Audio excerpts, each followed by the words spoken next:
Hello friends, நம்ம சேனலில் போயிட்டுருக்கிற breakfast சீரீஸில் நான் கொடுத்துருந்த சட்னி ரெசிபிஸ் தான் இன்றைக்கி நம்ம இந்த வீடியோவில் பார்க்க போகிறோம். ரொம்ப சிம்பிளாக பண்ணிடலாங்க. ஃபஸ்ட்டு பூண்டு சட்னி எப்படி வைக்கலான்னு பார்த்துடலாம். இது செய்கிறதுக்கு கடலைப்பருப்பு, உளுத்தப்பருப்பு, சீரகம், வரமிளகாய் சேர்த்து ட்ரை ஃப்ரை பண்ணி எடுத்துக்கோங்க.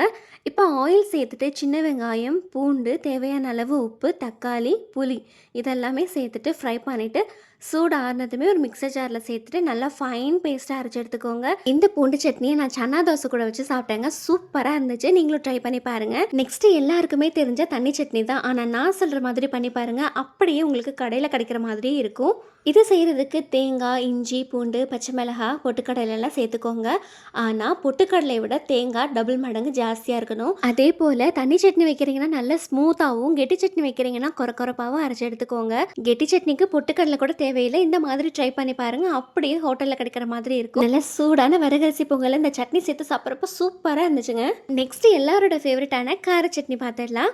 இது செய்கிறதுக்கு ஆயிலில் நான் கொடுத்துருக்கிற இன்க்ரீடியன்ஸ் எல்லாமே ஃப்ரை பண்ணி எடுத்துக்கோங்க. காரத்துக்கு ஏற்ற மாதிரி மிளகாய் சேர்த்துக்கோங்க. உங்களுக்கு இன்னுமே ஸ்ட்ராங்காக வேணும்னா 1 டேபிள் ஸ்பூன் அளவுக்கு மல்லி கூட சேர்த்துக்கலாங்க. இப்போ தக்காளி, வெங்காயம் இதெல்லாமே சேர்த்துட்டு ஃப்ரை பண்ணிவிட்டு சூடாறினதுமே மிக்சர் கிரைண்டரில் சேர்த்துட்டு நல்லா ஃபைன் பேஸ்ட்டாக அரைச்சி எடுத்துக்கோங்க.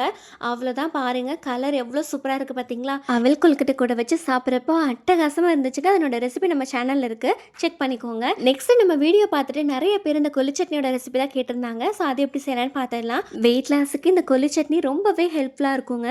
ஃபஸ்ட்டு கொல்லு பருப்பை ட்ரை ஃப்ரை பண்ணிவிட்டு ஒரு பிளேட்டில் மாற்றி வச்சுருங்க. கொஞ்சம் போல் ஆயில் சேர்த்துட்டு பூண்டு, வெங்காயம், தக்காளி, வரமிளகாய் இதெல்லாம் சேர்த்து வறுத்து எடுத்துக்கோங்க. ஃபஸ்ட்டு கொல்லு பருப்பை மட்டும் இந்த மாதிரி பவுடர் பண்ணிவிட்டு அதுக்கப்புறம் வெங்காயம், தக்காளி இதெல்லாமே சேர்த்துட்டு நல்லா ஸ்மூத்தாக பிளெண்ட் பண்ணி எடுத்துக்கோங்க. பாருங்கள், பார்த்தாலே சாப்பிடணும்னு தோணுங்க. டேஸ்ட்டு சூப்பராக இருந்துச்சு.